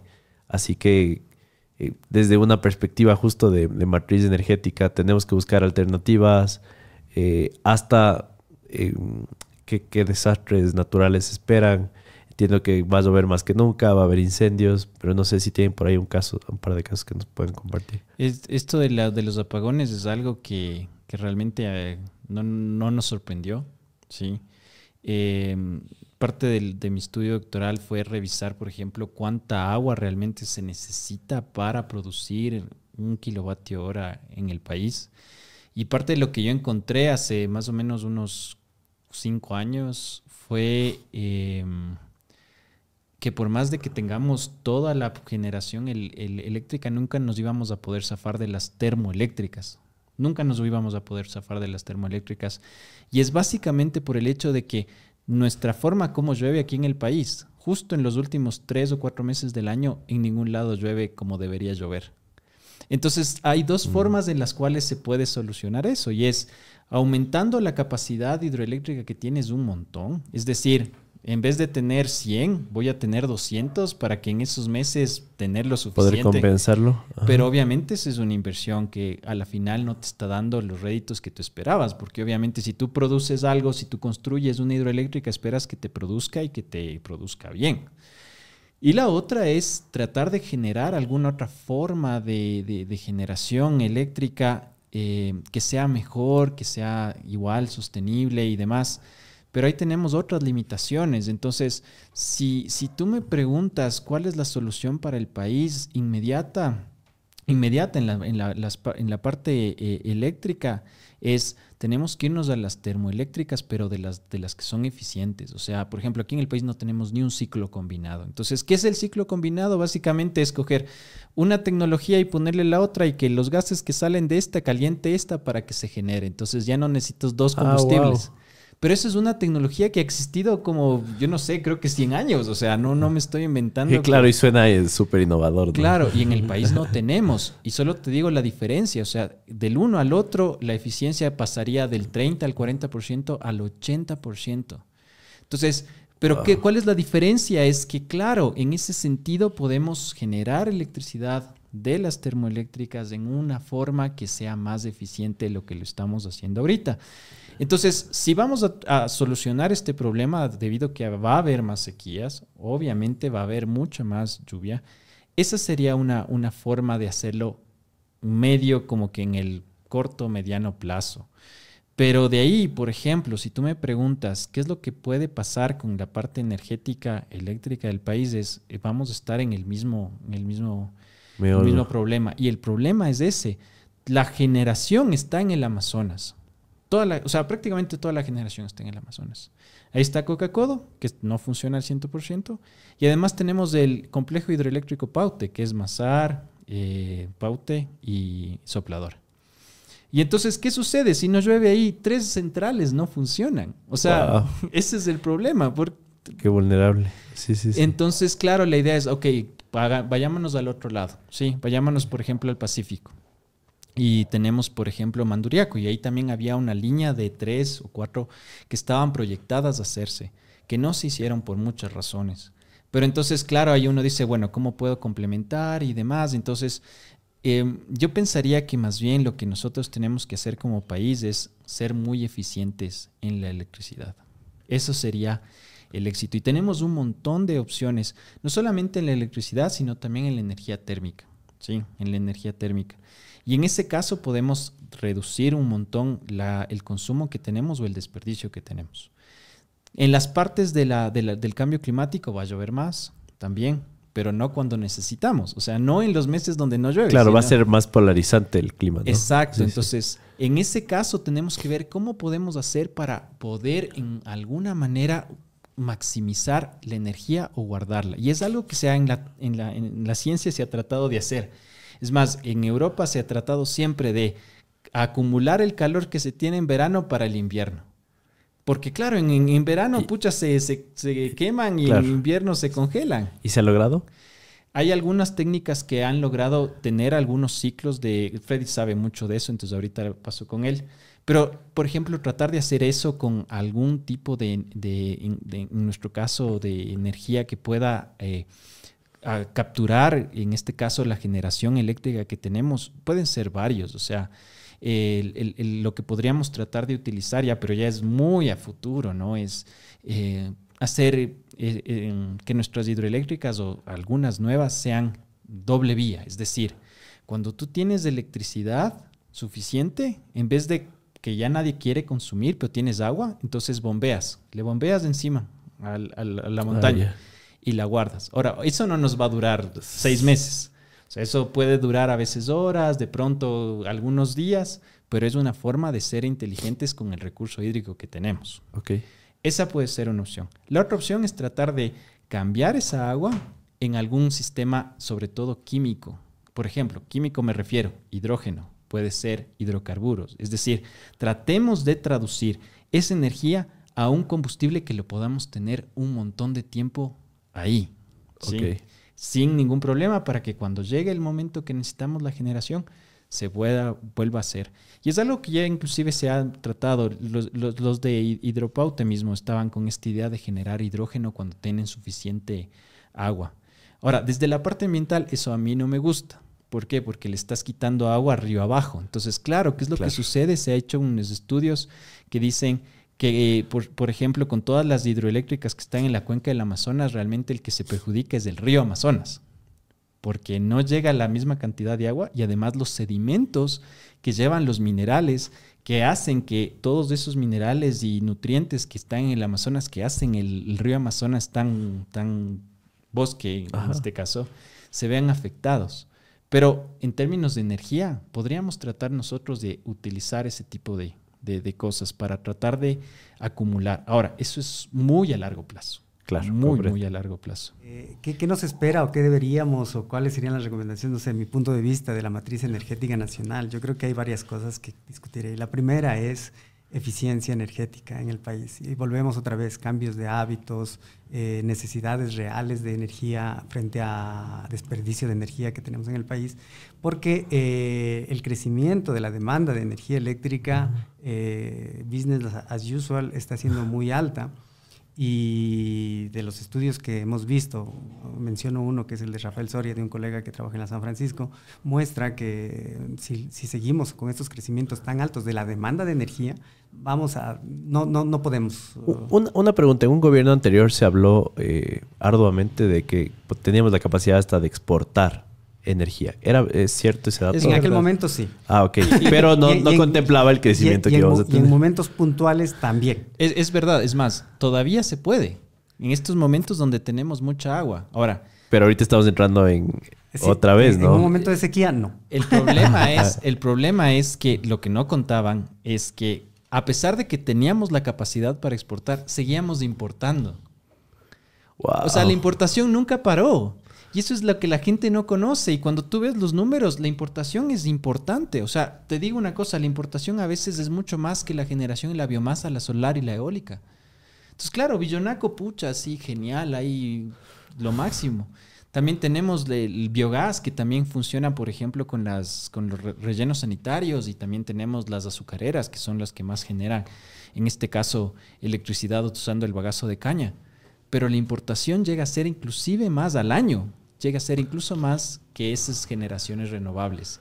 Y entonces, ¿por qué es? Nuevamente, porque a los 3 o 4 meses del año ya no tenemos agua. Justo. Sí. Entonces, ¿qué pasó además? Al final es un balance, ¿no? O sea, claro, sobre todo las importaciones y exportaciones con Colombia tienen mucho que ver con las épocas de estiaje de los dos países. Entonces, que son complementarias. Entonces, canjeamos. Exacto, canjeamos. Y es saludable, yo creo. O sea, es normal. Si a ellos les sobra y nosotros está faltando y luego hacemos lo contrario, está súper bien.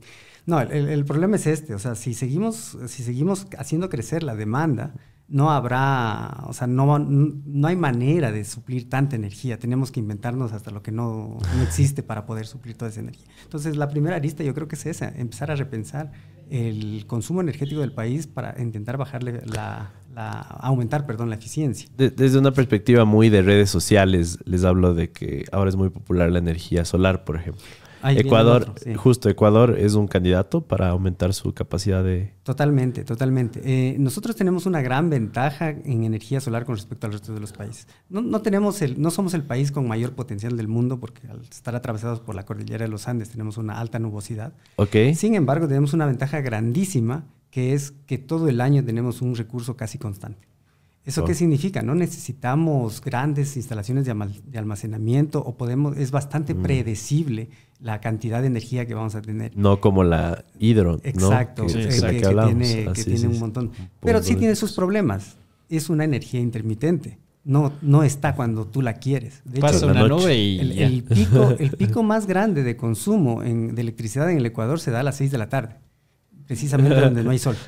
Entonces, claro, obligatoriamente tenemos que tener algún sitio de acumulación. Ese es el gran problema de las renovables, y no es problema ecuatoriano, es problema mundial. De todo el mundo. Entonces, de hecho, las investigaciones ahora mismo están enfocadas en cómo almacenar energía. Wow. ¿Por qué? Porque las renovables pueden ser un potencial muy grande. De hecho, la fotovoltaica, los precios de la producción fotovoltaica son los más baratos del mundo ahora mismo. Ahora, que cualquier otra tecnología. Han llegado a ser de 1 centavo por kilovatio hora en sitios específicos, en momentos específicos. Es como el dato, el récord. Es súper barato, pero está conectado directo a la red, es decir, lo produces y te lo comes. Pero si lo quiero tener a las 6 de la tarde, esto sube hasta 20 centavos por kilovatio hora por el acumulador. Claro. Entonces, claro, las renovables tienen este gran inconveniente. Entonces, la segunda parte que yo creo que es importante entender en la matriz energética es que primero sí tenemos un potencial muy grande solar. Solar yo creo que es el más grande que tenemos. Eólico es muy pequeño, existe y deberíamos potenciarlo. Y tenemos algunas otras energías ahí que están también a la cola que deberíamos potenciar. Lo mejor o lo más saludable para una matriz energética es su diversidad. Si apostamos solo a una tecnología, como puede ser el caso que hemos hecho nosotros, a la hidro, nos pasa lo que nos pasa. Claro. Okay. Entonces, lo mejor es tener un abanico amplio. Y aquí viene la tercera cosa que te quería comentar con respecto a la matriz energética. A nivel mundial estamos viendo un cambio radical en la forma de movilizarnos. Entonces, ahora es súper popular la movilidad eléctrica. Y Ecuador no va a poder quedarse atrás. Vamos a meternos en este patín de la mindset. movilidad. Sí. Exacto. Ahora mismo la electricidad representa el 17% de la energía primaria que consume Ecuador. Pero el transporte es el 50%. ¿Qué te quiero decir? Si tú produces 17 kilovatios hora en electricidad para los hogares o para donde sea, 50 kilovatios se están utilizando en transporte. Si nosotros queremos cambiar esto a electricidad. Claro. Ya me contarás de dónde sacas esa electricidad si para cargar los autos, ¿no? Claro, los titulares, ¿no? No llegó a la boda porque no logró cargar el carro. Exacto. Entonces, no tienes. ¿De dónde los vas a sacar? La fotovoltaica va a ser una cosa maravillosa. Yo creo que va a ser una cosa que se tiene que invertir y que se tiene que poner en todos los tejados de las ciudades, en todos los lugares donde puedas poner un panel. Tienes que poner un panel. Pero vamos a enfrentar estos dos retos. La demanda de la movilidad eléctrica que te va a aumentar, te va a cambiar todo el perfil y te va a aumentar una demanda brutal, y la intermitencia de la energía solar. Tesla ha hecho estos paquetes de baterías, los Power Packs, que son como calefones, son baterías para casa, ¿no? Básicamente. ¿Eso combinado con una tecnología solar aquí en Ecuador? Verás, el señor Musk yo creo que es un vendedor de humo. Ok. Básicamente porque las baterías de litio son una tecnología bastante ineficiente todavía, son bastante caras, bastante contaminante. Tienen todos los peros que puedes pensar en Usa metales raros, o sea que son difíciles de conseguir.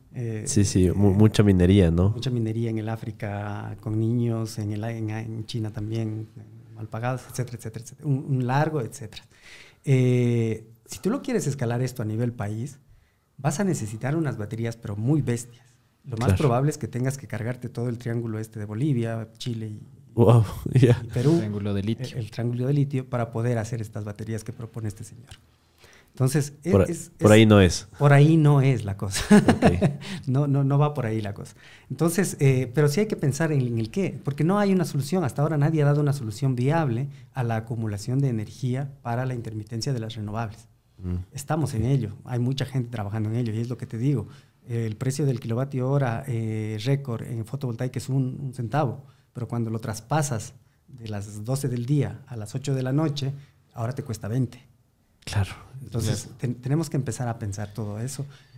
No hay una vía rápida para la matriz energética nacional. La recomendación, pero yo creo que no es nueva y no es brillante tampoco, es diversificar.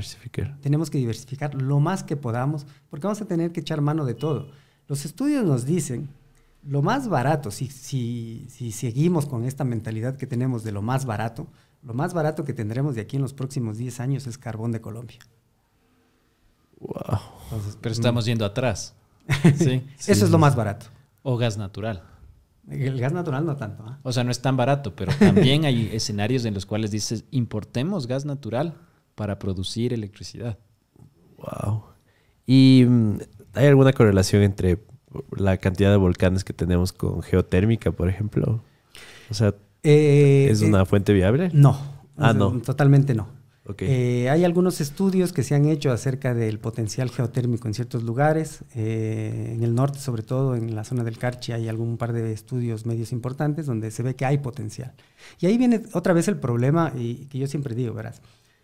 Si tú eres padre de familia y tienes tu hijo y tu hijo se enferma y dices, ¿qué hago? ¿Lo llevo o está de urgencia y tengo el dinero tal vez? ¿O me ajusto y sí logro llevarlo a la salud privada o lo llevo a la salud pública? Si tú piensas como piensan nuestros gobernantes, dices, bueno, pues lo más barato, llévalo a la salud pública, ¿sí? Que le pase lo que le pase. Claro. O inviertes en una tecnología que a lo mejor ahora mismo es más cara, pero que te asegura unas cosas más ventajosas a futuro. Yo creo que está pasando lo mismo con esto. Los servicios públicos yo creo que se deben repensar de estos términos económicos. Ahora mismo, ¿por qué no tenemos en Ecuador mucha energía solar, mucha energía geotérmica, mucha energía? Porque es cara. Porque es cara, simplemente. Entonces, si vamos a lo barato y lo caro, entonces por eso mismo está... Bueno, y luego pagamos las consecuencias, ¿no? ¿A cuánto comprábamos el kilovatio hora a Colombia? Como a 25. Llegamos a lo más caro del mundo. Sí, ¿Por qué? Caro, por no haber previsto antes una solución más viable. Deberíamos invertir, aunque nos cueste un poco más, en otras tecnologías que nos ayuden a diversificar y a enfrentar estos problemas que se vienen. Entonces, pero tienes que pensarlo a largo plazo. El problema es que estas soluciones políticamente no son rentables. ¿Por qué? Porque son soluciones a largo plazo. Claro, es que en estos gobiernos de revolcada de una noche, obviamente tienen que pensar en que ahorita hay que sufrir y el rédito probablemente se lleve el siguiente gobierno, pero nadie está dispuesto a hacer ese sacrificio. No, jamás.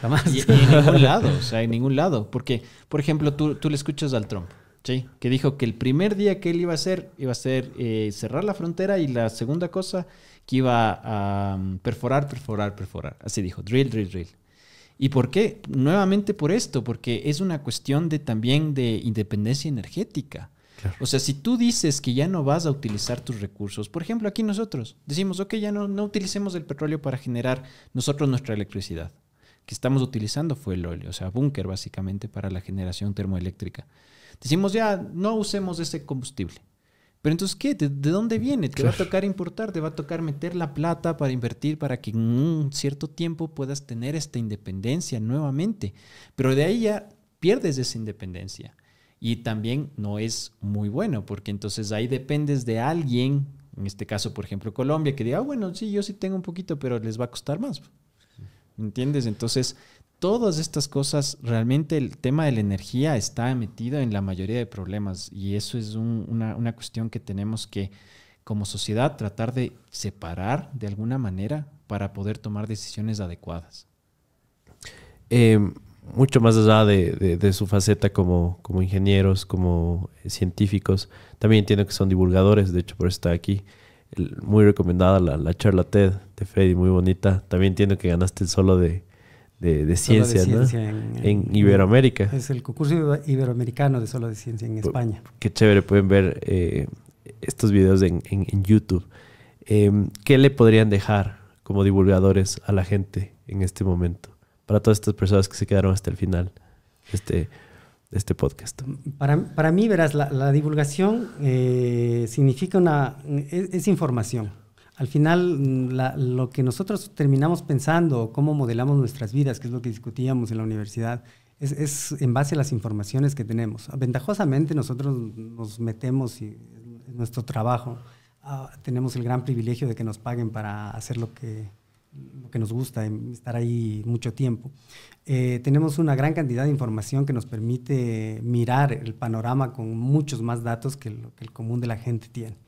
Y yo creo que uno de los problemas más grandes que tenemos a nivel de decisión como país, cuando elegimos a nuestros gobernantes, cuando votamos en consultas populares, es justamente la falta de datos, de información.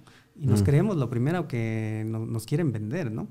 Entonces, para mí, en ese sentido, la divulgación científica es una herramienta fundamental que debería estar presente en todas las agendas universitarias. ¿Por qué? Porque hay mucha gente valiosa en las universidades. Habemos de todo, como en todas partes, pero hay mucha gente valiosa que yo creo que puede aportar muchas cosas al país. Y estos canales deberían abrirse justamente para llevar estos mensajes que pueden cambiar y que pueden influir en las posibles futuras políticas del país. Entonces, la divulgación para mí es una cosa angular en las universidades. Qué chévere. Sí, completamente de acuerdo. De hecho, este es un espacio que, aunque sea, intenta a su manera divulgar lo importante de este mundo, ¿no? Tú, Santi. Sí, en este caso, bueno, yo pensaría como algo que se podría hacer es dar un consejo en general, ¿no? Y es, cuando tú recibes una información, no te la creas de golpe, ¿sí? Inclusive no nos creas ahorita nosotros lo que dijimos. Porque a la final es muy fácil creerse información que de alguna manera ha sido cambiada de la fuente, ¿sí? Y entonces yo creo que la divulgación científica tiene que estar enfocada en eso, en generar en las personas un pensamiento crítico para que puedan contrastar la información que se les dio o que se les llegó. Y es algo que nosotros estábamos hablando al inicio sobre las redes sociales y nuestros papás. Pues típico de nuestros papás que nos mandan una cadena, ¿no es cierto? Que hay ni sé qué cambio, ni sé qué en Facebook, y que tienes que mandar a tantos o si no se te van a cobrar el WhatsApp, o yo no sé, un montón de cosas. La cadena de la Virgen de Guadalupe. También. Entonces, a la final, yo pensaría que las universidades tienen que tener la función de generar en sus estudiantes y en la población general una idea de un pensamiento crítico hacia la información que están recibiendo.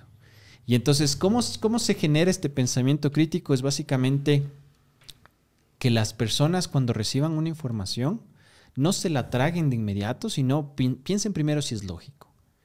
Y si es que es lógico, entonces, bueno, pasó el primer filtro, pero no quiere decir que sea verdad, sino simplemente, ok, es lógico, ¿ya?